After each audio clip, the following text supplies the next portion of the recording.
Ketua Umum Partai Nasdem Surya Paloh merespons OTT KPK kepada Bupati Kolaka Timur yang dilakukan seusai Abdul Aziz mengikuti Rakernas Nasdem di Makassar, Sulawesi Selatan. Surya Paloh bilang penegakan hukum tidak boleh dibumbui oleh drama.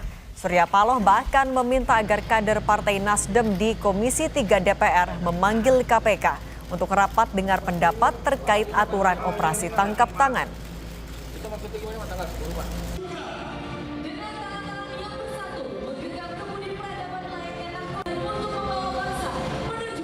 Nasdem tidak terlalu cepat mengkomentarin reaksi yang seakan-akan kita bela diri gitu.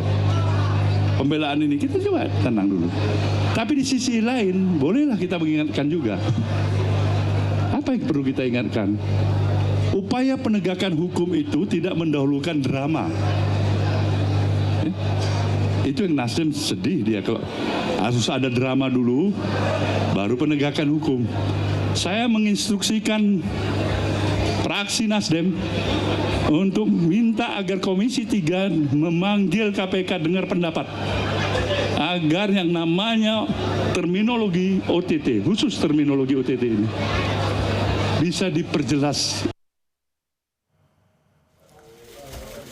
Komisi Pemberantasan Korupsi pun menanggapi pernyataan Ketua Umum Partai Nasdem Surya Paloh yang mempersoalkan terminologi operasi tangkap tangan kepada Bupati Kolaka Timur Abdul Aziz.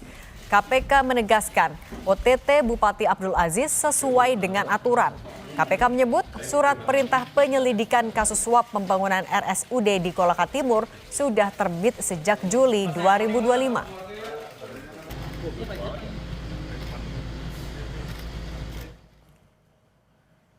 Kami kutip dari laman kompas.com, PLT Deputi Penindakan dan Eksekusi KPK, Asep Guntur menyebut, tangkap tangan itu sendiri misalkan karena ditemukan pada saat terjadinya tindak pidana orang itu, atau sesaat setelah diteriakkan oleh halayak ramai bahwa dia adalah pelakunya, atau pada saat ditemukan bukti-bukti padanya.